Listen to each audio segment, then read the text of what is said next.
do anything as long as they collected the money. Quality's been lacking. And I hope that this will be an impetus now that the Japanese are here and they are such perfectionists. Yesterday I read again your book in order to put my ideas, and I didn't remember you were offered the role of From Here to Eternity. Yes. Do you regret You that? know, I never saw it, so No? no, I wouldn't see it. I'm a bad sport. I wouldn't dream of doing it. I turned it down because first of all, they didn't offer enough money, and I had 2 children, and I had to keep my salary as high as possible. But that, I asked several people. I had a board advise me, and they were lukewarm about it. They didn't know. It was a gamble, Sinatra. That's not the reason I didn't do it. I was having tremendous legal problems over the custody of my daughter. So I was too occupied. But it was not because of the story was a little more osé. Well, I'm not that... being a man's story and a war story, it's not my kind of story. Yeah, I see. So it's hard for me to understand it. But I think it was, you know, From Here to Eternity in Spain was very cut by the censorship because Deborah Kerr, it was too risky for her to have this scene with Lancaster on the beach. But anyway, I remember that in Island in the Sun, it was a certain scandal with the relationship of Harry Belafonte. And it was really so big, this scandal? It was about the first time when blacks and whites had played together, especially in a love scene. And I remember, too, you talk in your book some words about Luella Parsons and Heather Hooper. Really, the power of these ladies were so big in Hollywood. Oh, it was terrible. And one other, Edie Gwynn, Gwynn, I think it was, G-Y-N-N. They could make or break you. It was almost blackmail. But it was terrible. It was the owners of the papers that allowed her them to do this. Luella Parsons especially had something on Mr. Hearst, we think. And so she was never fired. She seldom wrote her own columns. Yeah. But she was in with all the publicity departments and could be... An actor could be ruined if the studio wanted to. I see. And they would channel it through Hedda or Luella. I see. And anyway, you talk about your work on the stage, but the last one you did on the stage, which it was? Oh, I've done a great deal of theater. Broadway, I only did 1 play, but I've done about 40 plays. But the proudest I am is at Lion in Winterwood because it's a great role. And as a matter of fact, I mean, it's such a great role that I don't want to do anything else after having done that, because she has humor and passion and violence and cunning and so many qualities all in one woman, outside of the history of it, that having done that, that's all I want to do. And it's possible that in pictures like Ivanhoe, you said that Richard Thorpe took more care of the horses than the stars. Absolutely. But how was it possible, being such a big stars in that movie? You know, the terrible thing about some directors, and now in television, they say, we hired you to say your lines. Say them. And they care about camera angles. They care about all that. Now, remember that in Ivanhoe, the horses were all caparisoned. They were all gorgeous with bridle. They were having their noses powdered, too.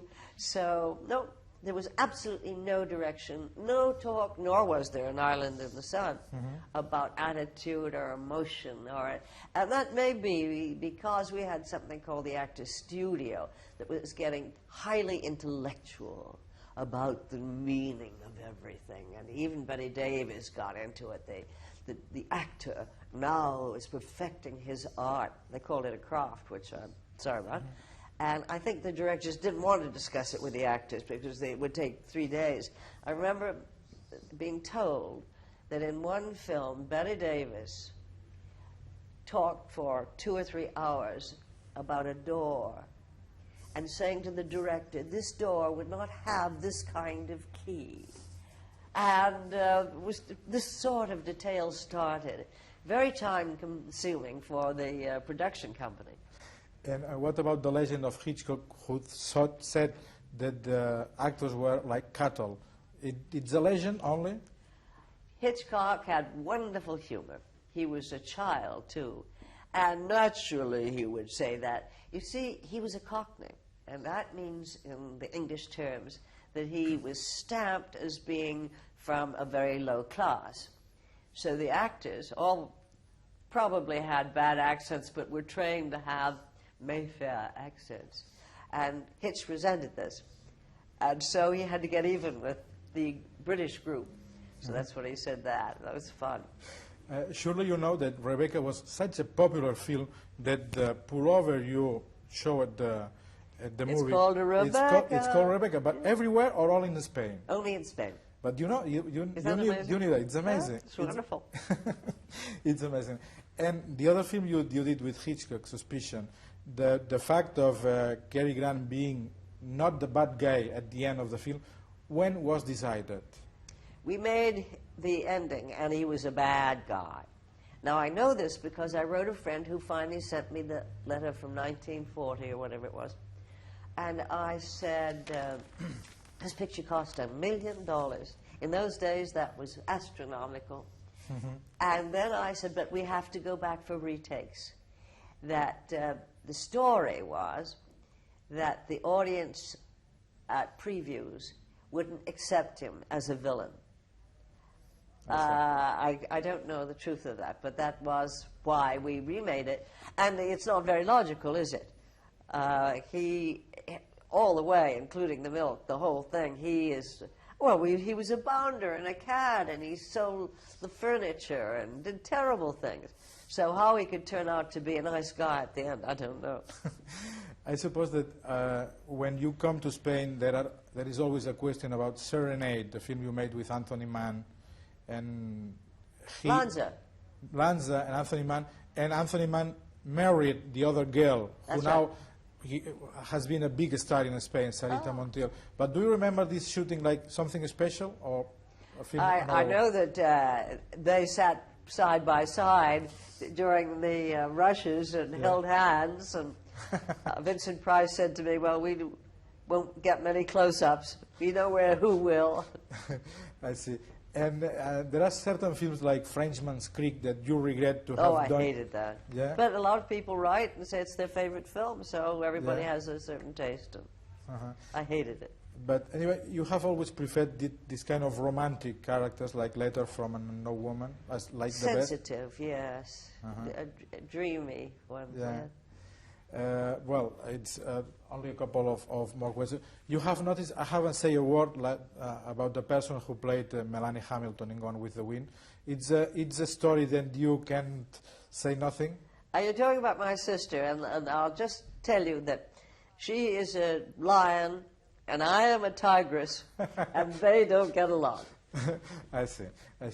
Anyway, you will be in Barcelona a few days more, Ms. Fontaine? I wish we could, but I have to get back to California. You missed something. I miss my animals and everything else, yes. Well, thank you very much for being with us. Well, it was a delight to be with you, and thank you, Jaime. It's a pleasure. Thank you very much. Thank you. That's it. Thank you, well, thank you. Has been okay for you? Yep.